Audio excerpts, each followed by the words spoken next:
اس وقت تک کے پی کے اسمبلی میں انتخابات ہو چکے ہیں۔ عمران خان جس کو وزیر اعلیٰ منتخب کروانا چاہتا تھا، سہیل افریدی، وہ کے پی کے اسمبلی سے 90 ووٹ لے کر وزیر اعلیٰ منتخب ہو چکا ہے۔ جو علی امین گنڈا پور صاحب ہیں وہ سائیڈ لائن ہو چکے ہیں، جو کہ عمران خان چاہتا تھا۔ اور اس کے ساتھ اس میں دلچسپ بات یہ ہے کہ جو اپوزیشن ہے اس نے اس پورے پروسیس کا بائیکاٹ کیا، انہوں نے اس میں حصہ نہیں لیا، وہ پہنچ گئے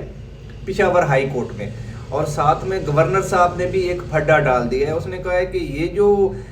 وزیر اعلیٰ صاحب نے اپنے استعفے پہ سائن شائن کیے ہیں یہ جعلی ہے،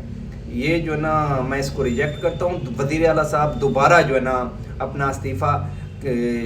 گورنر صاحب کو بھجوائیں۔ یہاں پہ ایک پھڈا یہ بھی ہے۔ کیا آپ لوگوں کو یہ لگتا ہے، سوال جو پاکستانیوں کے دماغ میں ہے، کہ پی ٹی آئی کو اتنی آسانی سے یہ کام کرنے دیا گیا یا اس کے آگے روڑے نہیں اٹکائے جائیں گے؟ تو اس میں دو پاسبلٹیز ہیں جن پہ میں بات کرنا چاہتا ہوں۔ پہلی پاسبلٹی یہ ہے کہ یہ جو پروسیس ہے اس کو لے جایا جائے گا عدالتوں میں اس پروسیس کو گھسیٹا جائے گا، ٹھیک ہے۔ پشاور ہائی کورٹ سے تو پی ٹی آئی کو کچھ جو ہے نا ریلیکسیشن مل گئی ہے، جو متوقع بھی تھا، اور اب جب یہ جائے گا سپریم کورٹ میں تو وہاں سے عین ممکن ہے کہ یہ جو وزیر اعلیٰ صاحب ہیں ان کے جو نومینیشن ہے اس کو کنٹروورشل قرار دے کر اس پروسیس کو تھوڑی دیر کے لیے عدالتوں میں گھسیٹا جائے اور جو اختیارات ہیں وہ گورنر صاحب کے حوالے کیے جائیں۔ ایک پاسبلٹی یہ بھی ہے۔ ایک پاسبلٹی یہ ہے کہ اس وزیر اعلیٰ تو منتخب ہو گیا ہے،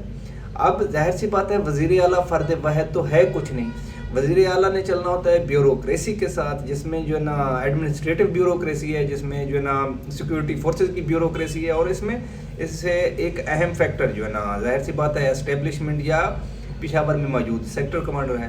تو ان سب کے ساتھ مل کے وزیر اعلیٰ نے چلنا ہوتا ہے اور صوبے کو آگے چلانا ہوتا ہے۔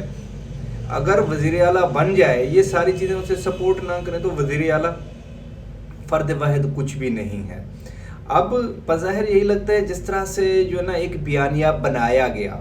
جس طرح سے کہا گیا کہ سہیل افریدی کو کسی طرح بھی وزیر اعلیٰ نہیں بننے دیں گے، پہلے تو اس کے بننے کے پروسیس کو چیلنج کیا جائے گا، اگر پھر بھی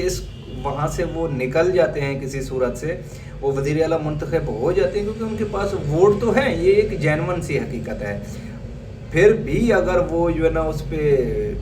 جو ہے نا پروسیس میں کامیاب ہو جاتا ہے تو دوسرا اس کو یہاں پہ مسائل کا سامنا کرنا پڑے گا،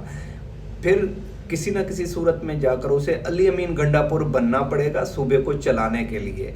کیونکہ عمران خان تو اس وقت جیل میں ہے۔ اب دیکھتے ہیں کہ یہ جو نئے منتخب وزیر اعلیٰ صاحب ہیں یہ صرف اور صرف آ کر کڑک تقریریں کریں گے یا کوئی جو نا حکمت عملی بھی دیں گے عمران خان کو جیل سے باہر نکالنے کے لیے۔ اور جو عمران خان صاحب کو پچھلے وزیر اعلیٰ سے مسئلہ تھا کہ کے پی کے میں آپریشن کو نہیں رکوا رہا اور اسی طرح جو نا وہ ڈائلاگ نہیں کر رہا افغانستان کے ساتھ، یہ جو خون ریزی ہے اس میں وہ اپنا جو نا کردار ادا نہیں کر رہا، تو آپ دیکھتے ہیں کہ یہ جو وزیر اعلیٰ ہے جو عمران خان نے ابھی منتخب کروایا ہے تو یہ اس میں کہاں تک جو ہے نا پازیٹیو رول ادا کر سکتا ہے، یہ وقت آنے کے ساتھ پتہ چلے گا۔ بارہ اس وقت یہ ڈیفینیٹ ہے کہ اے پی کے اسمبلی سے ووٹ لے کر وہ وزیر اعلیٰ بن چکا ہے، اب باقی ہیں آئینی پیچیدگیاں، وہ وقت کے ساتھ جو ہے نا ایکسپلور ہوں گی اور پتہ چلے گا کہ یہ معاملہ کس ڈگر نکلتا ہے۔ بارہ اس وقت مجھے اجازت دیجیے، اپنے دعاؤں میں یاد رکھے۔ تھینک یو، اللہ حافظ۔